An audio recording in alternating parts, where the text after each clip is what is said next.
말씀은 빌립보서 3장 10절에서 12절의 말씀입니다. 빌립보서 3장 10절에서 12절의 말씀입니다. 제가 가진 성경책으로 신약성경 321페이지에 있습니다.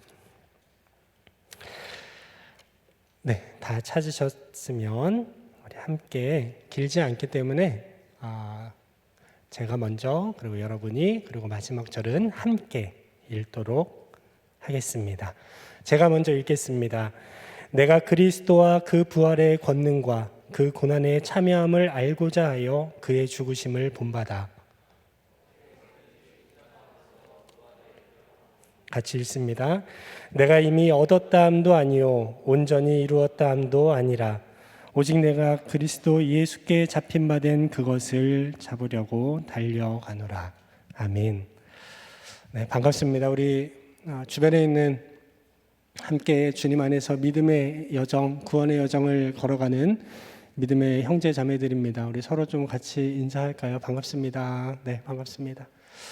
네, 반갑습니다. 적이 아닙니다. 네, 같이 함께하는 믿음의 식구들입니다. 함께 이곳에 나와서 예배하는 우리 여러분, 또 여러 상황들로 또 코로나로 인해서 함께 나와 예배하지 못하는 모든 우리 한양의 모든 공동체 한 사람 한 사람에게 오늘 우리가 드리는 예배 가운데 주님의 은혜가 넘치고 주님의 위로가 넘치기를 간절히 원합니다. 요즘 시대가 많은 일들이 있어서 참 이게 정신이 없습니다. 코로나도 많이 심해졌고 전쟁도 나고 그리고 대선도 그저께부터죠. 이미 사전 투표가 시작되었습니다.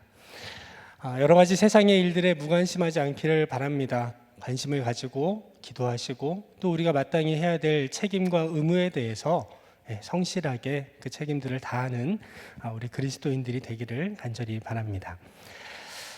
오늘 우리가 읽은 이 말씀을 통해서 함께 하나님의 마음을 느끼고 또 오늘 우리가 하나님 앞에서 우리의 모습이 어떠한지 다시금 점검하고 돌아보는 그런 시간이 되기를 바랍니다.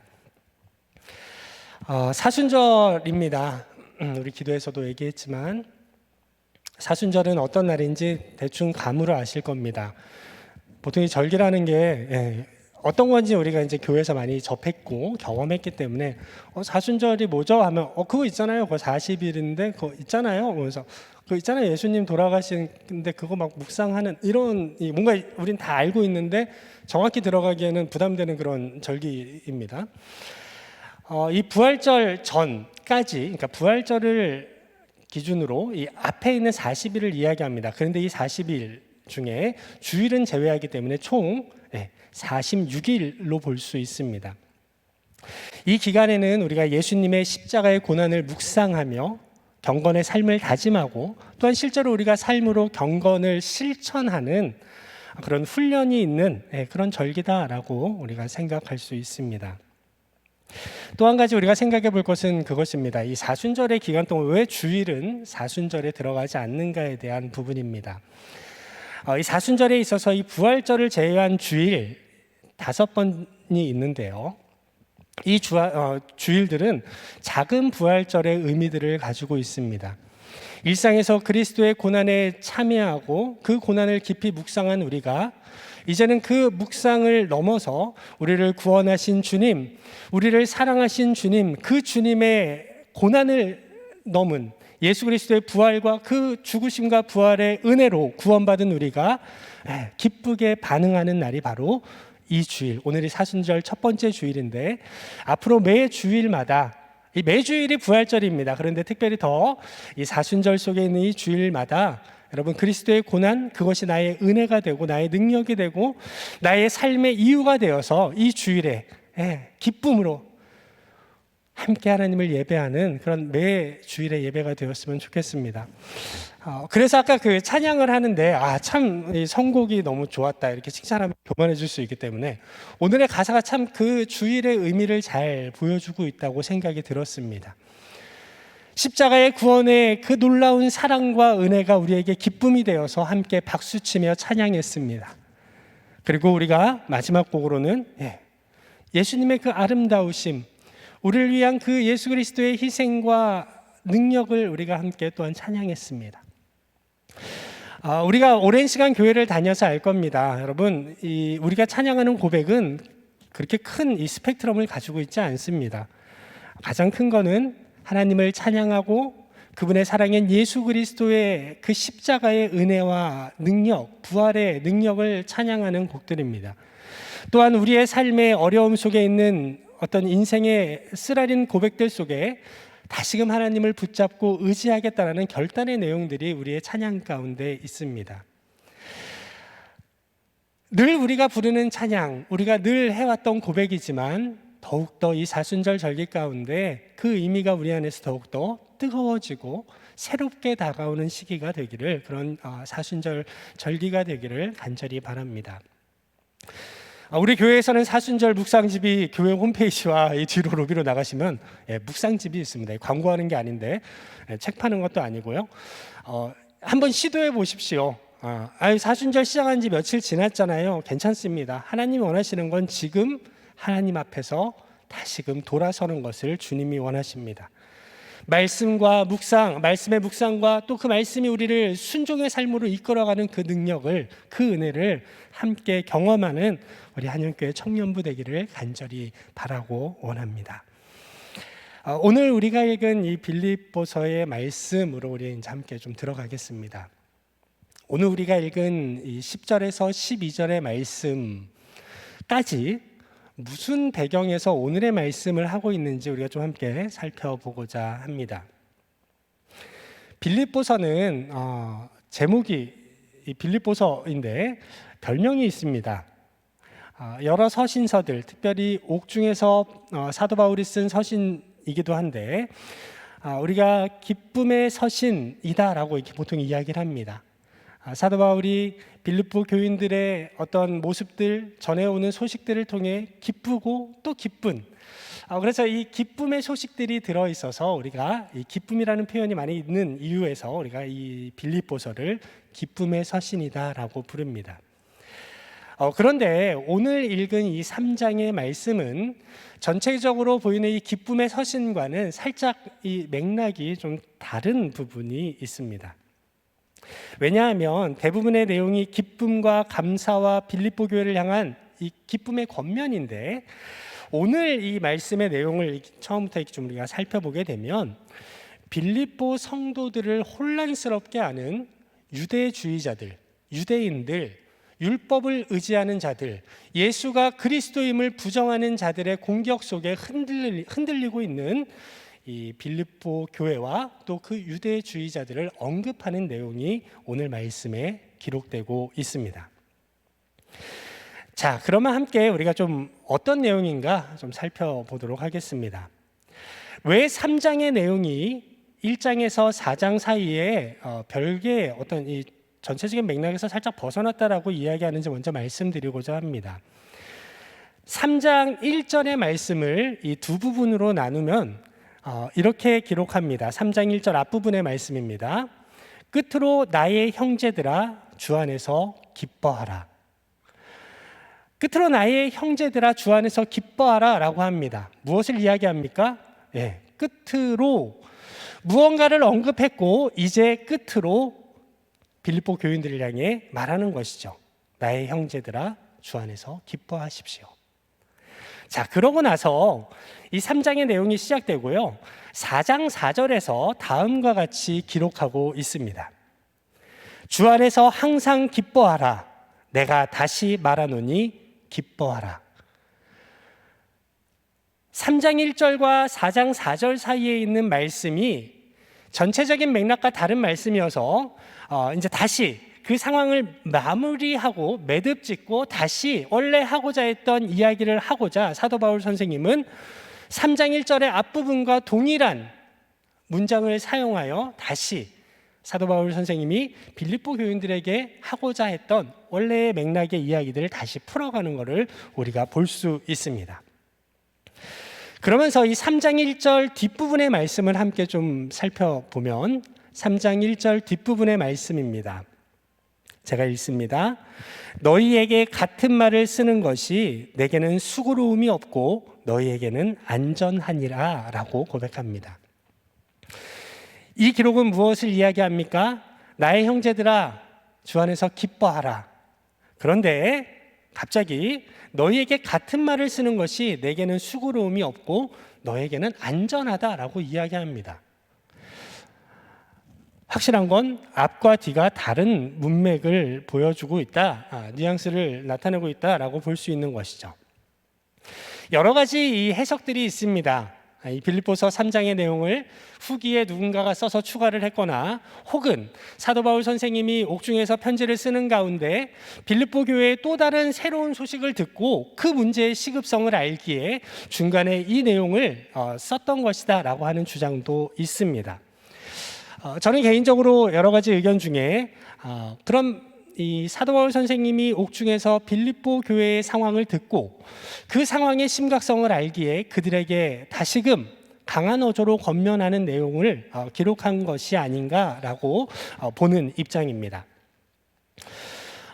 그러면 이 앞에 있는 내용들이 어떤 내용인지 우리가 좀 더 구체적으로 살펴보겠습니다. 먼저는 빌립보 교회 성도들에게 유대주의자들이 접근을 합니다. 그런데 이 접근은 그렇게 놀라운 접근은 아니었습니다. 왜냐하면 수많은 이 초대교회 성도들이 겪었던 어려움 중에 로마의 핍박도 있었지만 유대주의자들, 율법주의자들이 나타나서 그들에게 이야기합니다. 무엇을 이야기하죠? 행위로 구원을 얻어야 해. 모세의 율법과 아브라함이 행했던 할례를 받지 않으면 너희들에게 구원은 없어 라고 하는 것이죠. 이러한 그리스도인들을 흔들었던 이 유혹은, 이러한 공격은 이때만 있던 것이 아니라 끊임없이 있어 왔습니다. 그러기에 사도 바울 선생님은 이 3장 1절 뒷부분에서 이렇게 이야기했던 것이죠. 내가 같은 말을 쓰는 것이 너희에게 수고로움이 없다라고 고백하는 것입니다. 그러면서 이 이야기는 무엇입니까? 온전한 구원을 받기 위해 할례를 받아야 하고 모세의 율법을 너희가 행해야 돼. 그래서 그로 인해서 우리가 들을 때는 야 그거 가짜인데 그거 아닌데 라고 할 수 있지만 빌립보 교회에게는 심각한 타격을 입힐 수 있는 공격이었다라는 걸 생각해 볼 수 있습니다. 그래서 이 사도 바울 선생님이 유대인들의 이 공격에 대해서 3장 2절에 다음과 같이 언급을 합니다. 현대인의 성경으로 제가 읽겠습니다. 포피를 베어 할례한 것을 자랑하며 악을 행하는 개 같은 자들을 주의하십시오 라고 이야기합니다. 2절의 말씀은 빌립보 교인을 현혹하는 유대주의자들의 주장이 무엇인지를 사도 바울이 언급하고 있습니다. 특별히 우리가 자주 사용하며 이해하기 쉬운 용어가 등장을 합니다. 제가 읽으면서도 이렇게 읽어도 되나 싶은 내용입니다. 강아지 같은 자들, 개 같은 자들 이렇게 이야기합니다. 이런 말이 왜 나왔을까요? 이게 번역의 오류라고 생각하실 수 있을 텐데 당시의 유대인들 사이에서 이런 욕이 실제로 있었습니다. 어떤 욕이었냐면요. 누구한테 하는 욕이었냐면 하나님의 거룩한 백성입니다. 유대인들은 택함받은 하나님의 자녀인데 저 주변에 있는 이방인들, 구원받지 못한, 택함받지 못한 이방인들은 저 사람들은 개야 라고 했던 게 유대인들이 했던 욕입니다. 그런데 사도 바울이 오히려 그들이 하는 언어로 그들을 향해 다시금 이야기하고 있습니다.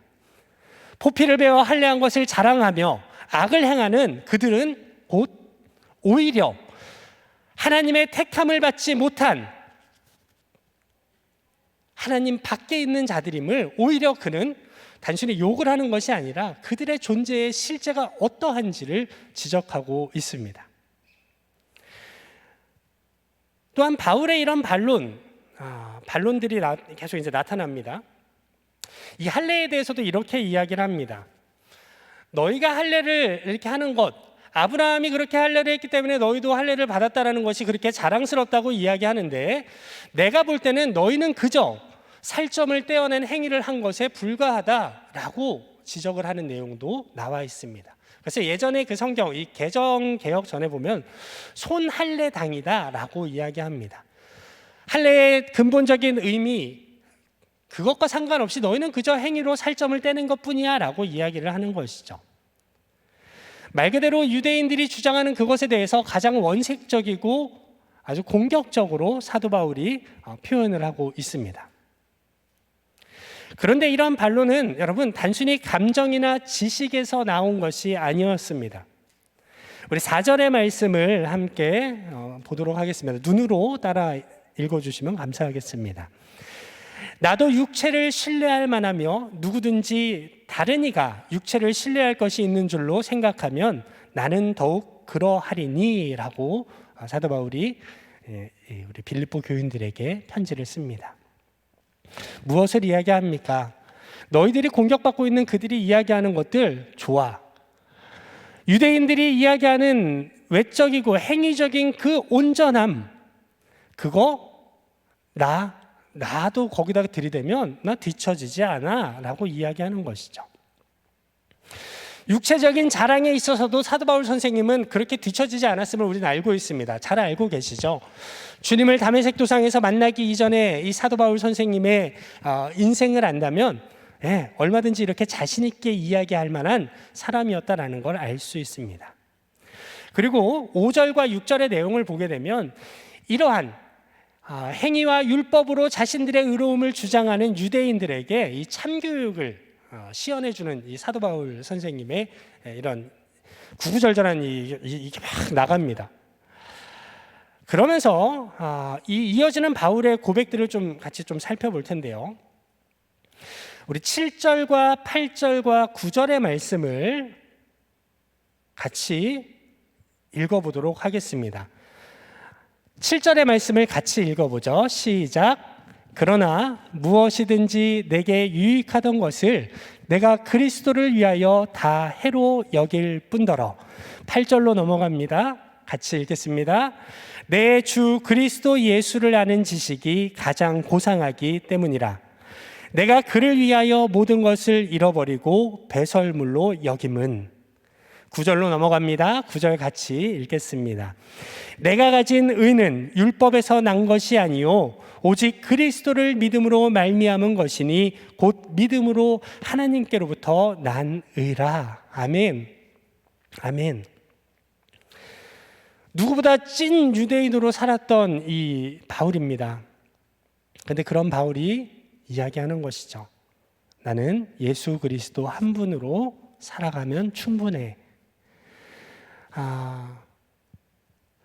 이 말씀을 이렇게 묵상을 하고 설교를 준비하면서 나도 사도 바울 같은 선생님이 돼야 되겠다라는 부담도 있었고, 한편으로는 사도 바울이 너무 많을 필요도 없겠다는 생각을 했습니다.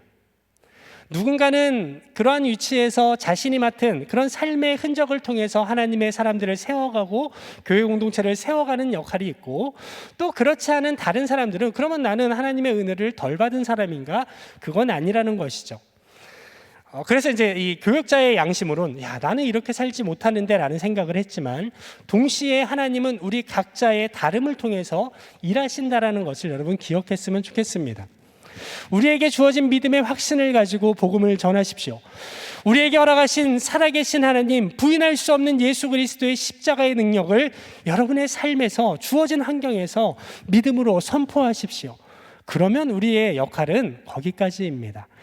사도 바울과 같이 정말 극한의 상황, 모든 상황을 다 경험했던 그런 우리의 삶이면 더 좋았겠지만, 혹여나 그렇지 않더라도 우리에게 주어진 믿음의 여정, 그 가운데서 주님이 허락하신 사명들, 그것이 작아 보이고 하찮아 보일지라도 우리에게 주어진 삶의 자리에서 그리스도인으로서의 삶을 온전히 살아냈으면 좋겠습니다. 여러분, 이 사도 바울 선생님이 이야기하는 거 잘 아는 내용일 겁니다. 유대인들의 공격에 대해서 언급을 했고, 그런데 나도 그거 해봤어. 알아. 그런데 내가 그렇게 해봤는데 그거 아니더라. 내가 예수님을 만났는데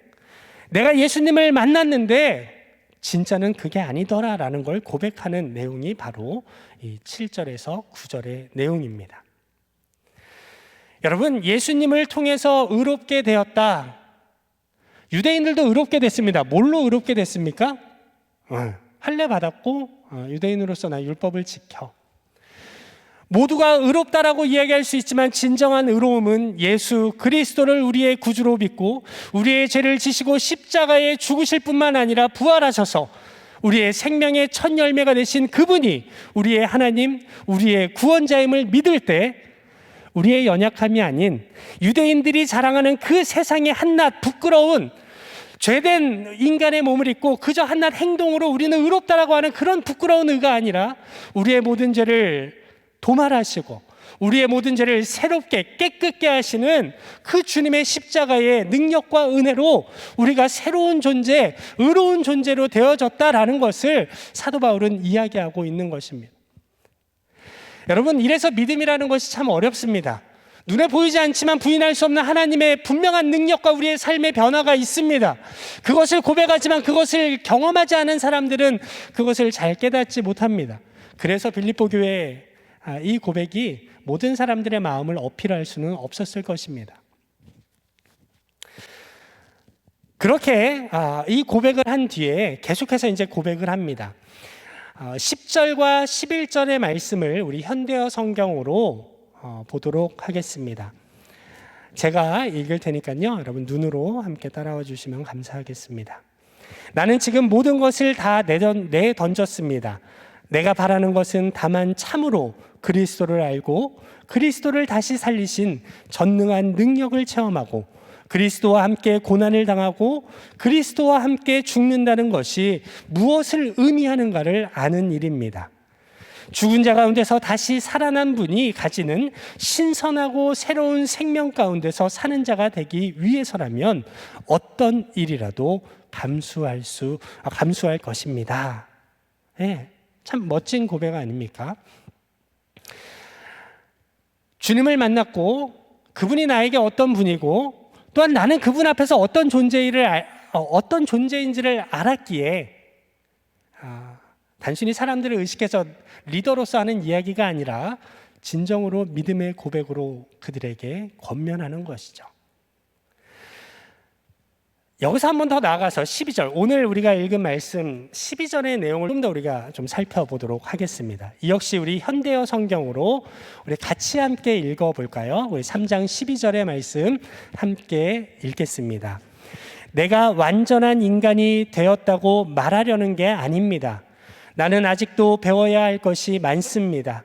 다만 나는 그리스도께서 왜 나를 구원해 주셨는가를 깨달아 그리스도께서 내게 바라는 사람이 될 그날을 향해서 계속 노력할 뿐입니다. 이 말씀을 그냥 읽으면 그냥 아멘이다 라는 생각이 듭니다. 그냥 의식하지 않아도 아멘, 진짜 아멘이다. 이런 믿음의 진정한 고백, 주님을 향한 신실한 고백, 이런 고백이 은혜가 되고 또 은혜가 됩니다. 우리 공동체 안에 넘쳐야 될 고백들이 이런 고백이 아니겠습니까? 우리 육신의 이생의 자랑도 필요하지만 정말 예수님으로 우리가 이렇게 좀 물들어서 예수님으로 우리가 가득 차서 하는 이야기들마다 내가 아니라 내 안에 계신 예수님이 드러나고 그 예수님의 능력을 선포하고 그 예수님을 알기에 그 주님이 우리 각 사람에게, 우리와 함께하는 형제 자매들에게 그 주님의 은혜가 있기를 진심으로 권면한다면 여러분, 그 얼마나 아름다운 공동체입니까? 어떠한 세상의 좋은 말로 우리의 영혼을 살릴 수 있겠습니까? 너 잘생겼어, 오늘 하루 열심히 살아, 너 돈 많이 벌 거야, 너 부자가 될 거야, 너 똑똑할 거야, 결혼할 거야, 뭐 할 거야. 당장의 기분은 좋을 수 있습니다만 우리의 영혼은 살릴 수 없습니다. 우리의 본질을 살릴 수는 없습니다. 그러나 예수 그리스도 안에 있는 참 진리가 우리 각자의 고백을 통해 선포되어지고 각 사람의 심령 가운데 심기어질 때 우리 각 사람이 변화가 일어날 수 있다는 걸 여러분 기억했으면 좋겠습니다. 그런 한양교회 청년부가 되었으면 좋겠습니다. 세상과는 다른 공동체, 예수 그리스도가 우리 안에서 자랑이 되고 기쁨이 되는 공동체가 될 수 있다면 그 얼마나 좋은 공동체이겠습니까? 하나님이 보실 때 최고의 공동체일 것입니다. 바울은 그리스도 안에서 옛자아는 죽고 그리스도로 말미암아 새 피조물이 된 자신을 이 구원의 완성을 이루는 날, 예수 그리스도께서 다시 이 땅에 오시는 날까지 나태하지 않고 자만하지 않고 끊임없이 다름질하며 이 구원의 여정을 걸어갈 거다라고 이야기합니다. 나 이 정도면 됐지라고 이야기하지 않아요. 주님께서 원하시는, 주님께서 내게 바라는 사람이 될 그날을 향해서 계속 노력할 겁니다. 우리에게 온전한 의는 이루어질 수 없습니다. 그냥 주님이 우리의 의가 되셨을 뿐입니다. 그러기에 우리는 흔들리고 또 흔들립니다. 주님이 우리와 함께하지 않으면, 우리가 주님께 붙어 있지 않으면 또 흔들리고 또 넘어지고 쓰러집니다. 주님의 완전하신 의가 있지만 우리는 우리의 연약함에 쓰러져서 낮아빠지면서 하는 이야기가 있는 거죠. 하나님 도대체 뭐 하십니까? 하나님 정말 살아계신 겁니까? 라고 이야기하는 것이죠. 사순절을 보내는 우리에게 오늘의 말씀이 힘이 되고 좀 도전이 되었으면 좋겠습니다. 여러분, 이 사순절, 아까도 얘기했지만 반복되는 이 사순절 절기가 큰 의미도 없고 감격도 없고 그저 그냥 그렇게 지나가고 있지는 않습니까? 심지어 사순절입니다라고 이야기하니까 맞네, 사순절이구나 라고 하는 분들도 계실 수 있습니다. 나름대로 이번만큼은 나 주님의 고난에 동참해야지 깊이 묵상하고 나름대로 지금 며칠 이렇게 실행했다가 뭔가 흐트러진 분도 있을 수 있습니다. 혹 40일을 온전히 채워서 지금까지 꾸준히 이 믿음의 이 실천을 행했지만 그런데 난 달라진 게 없어. 그래서 낙담하고 절망하고 이것에 대한 의미를 찾지 못하는 지체들이 있을 수 있습니다. 그래서 이야기하는 거죠. 매번 이 반복되는 수많은 절기들이 무슨 의미가 있는 겁니까? 라고 이야기할 수도 있습니다. 그러나 여러분에게 정말 예수 그리스도의 십자가의 그 사랑으로 여러분에게 권면드립니다. 우리의 신앙의 노력, 그 반복, 그것이 우리의 믿음의 완성을 이루어낸다라고 생각하지 않았으면 좋겠습니다. 우리는 그저 주님께서 우리에게 허락하신 은혜를 기억하고 그 은혜를 날마다 우리 안에 채워가기 위해 다름박질하고 끊임없이 우리의 삶을 주님과 동행하기 위해 몸부림치는 것이지, 우리의 노력이 우리를 의롭게 하고 우리의 삶을 주님이 원하시는 모습으로 단번에 바꾼다라는 생각은 결코 건강한 그런 생각은 아닙니다. 우리의 행위로 40일을 경건하게 보내겠다? 죄송한 얘기지만 지금 예배드리고 예배 끝나는 나가는 길에도 우리는 딴 생각을 하고 혹 예배 시간조차도 우리는 하나님을 생각한다고 하지만 순식간에 다른 오만 생각을 하는 게 우리입니다. 그러므로 우리의 행위와 우리의 의지를 가지고 40일 동안 경건하게 보내야지라는 그런 나름의 각오가 의미는 있을 수 있지만 그것이 주님 앞에서는 썩 건강한 생각은 아니다라는 것을 생각해 주십시오. 그러면 우리가 어떤 마음을 가지고 이 사순절을 보내야 하는가? 여러분, 그저 나를 구원해 주신 예수님의 그 십자가 사랑, 그 은혜 없이는 나는 40일도 못 버티는 사람이다라는 걸 좀 인정했으면 좋겠어요. 나 40일 막 열심히 살아야지가 아니라 하나님, 주님이 그렇게 나를 사랑해 주셨는데 나를 위해서, 여러분 솔직히 여기 이 앞에 서 있는 뭐가 대단합니까? 뭘 내세울 게 있습니까? 주님의 그 십자가의 은혜와 사랑 앞에 뭘 어쩌자고 이야기할 그런 조건, 자격 없습니다. 그런 우리가 하나님 앞에 고백해야 될 것이 무엇입니까? 하나님, 이 40일조차도 난 온전할 수 없는 존재인데 나를 불쌍히 여겨주십시오. 하나님의 그 크신 사랑, 십자가의 은혜와 구원의 능력을 깨달아서 하나님, 그 은혜 안에 내가 하루하루를 살아갈 수 있도록 힘주시고 능력을 더해주세요라고 간절히 기도해야 되는 것입니다. 그런 기도로 우리가 말씀을 묵상하고 그러한 간절함과 하나님의 긍휼을 구함 가운데 믿음의 실천들을 행하는 것, 그런 것들이 우리에게 이 사순절 기간에 필요하다라는 것입니다. 온전할 수 없는 우리의 존재를 깨달아 하는 은혜가 있기를 간절히 바랍니다. 그 은혜가 깊어질수록 우리의 인생의 방향은 우리의 의지를 넘어서는 주님이 원하시는 방향으로 우리의 인생이 흘러갈 수 있습니다. 우리의 힘과 노력을 넘어서는 십자가의 구원의 능력, 그 능력을 힘입어서 우리의 삶을 완성해 가시는 하나님의 인도하심을 겪는 우리의 삶, 우리의 사순절, 여러분의 구원의 여정 되기를 간절히 바랍니다. 우리 시간을 함께 찬양하겠습니다. 오늘의 말씀을 같이 좀 기억하면서 찬양할 텐데요. 찬양하는 동안에 혹시 오늘 기도 제목을 쓰는 시간이 주어집니다. 혹 기도 카드를 받지 못하거나 펜이 필요하신 분들은 손을 들어서 우리 임원분들에게 표해 주시면 나눠드리도록 하겠습니다. 같이 기도하는 마음으로 함께 찬양을 해주시고, 찬양을 하시면서 또 여러분 함께 기도의 제목을 기록해 주시면 감사하겠습니다. 나의 만족과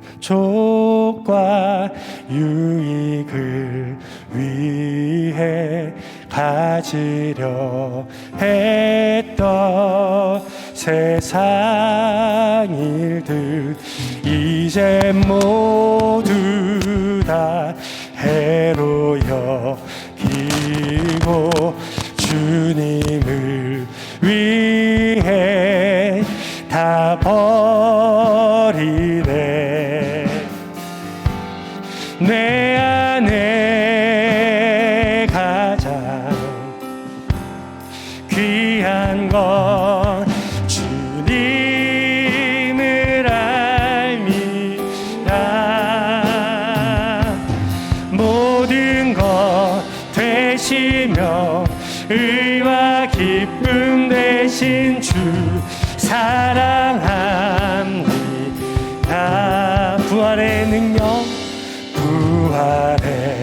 능력 체험하면서 주의 고난에 동참하고 주의 죽으신 본을 받아서 그의 생명에 참여하네. 내 안에 가장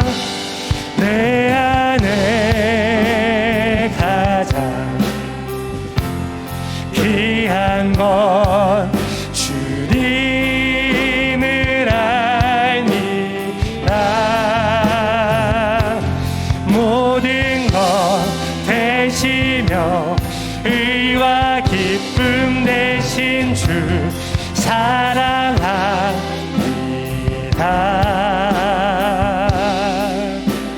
나의 주.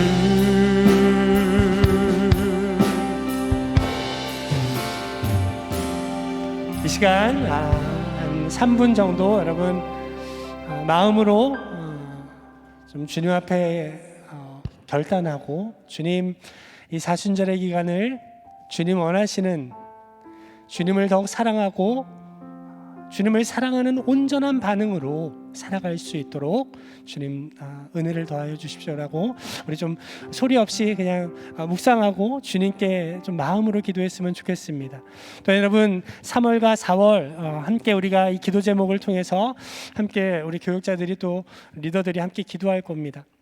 여러분 기도의 제목들을 꼭 써주십시오. 우리 믿음의 공동체로 더 건강히 세워지기 위해서는 함께 기도하고 함께 믿음 안에서 서로 하나 되어지기를 더욱 힘써야 하는데, 기도 제목 써주시고 여러분의 삶의 여러 가지 상황들 함께 기도할 부분들을 써주시면 감사하겠습니다. 네, 그러면 함께 묵상하고 또 기도하고 또 기도 제목을 쓰시면서 잠시 시간을 갖도록 하겠습니다.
함께 기도하겠습니다. 주님, 우리가 부른 찬양의 고백과 같이 나의 만족과 유익을 위해 가지려 했던 세상의 일들을 모두 해로 여길 줄 아는 믿음을 더하여 주십시오. 주님을 위해 기꺼이 우리가 아끼고 소중히 여기던 것들을 버릴 줄 아는 믿음도 허락하여 주십시오. 우리의 의지가 아닌 하나님의 사랑과 십자가의 은혜 안에 있는 소망의 이유를 힘입어 주님의 뜻을 즐겨 행하고 따르는 우리가 되기를 원하오니 주님께서 다시 오시는 그날까지 이 믿음의 여정 가운데 주인 되어 주옵소서. 또한 주님, 우리가 기도의 제목을 주님께 올려드립니다. 우리의 기도에 응답하여 주시고 우리를 향하신 하나님의 인도하심과 주님의 원하심을 깨달아 아는 은혜도 허락해 주옵소서. 이 모든 말씀 예수님의 이름으로 기도드립니다. 아멘.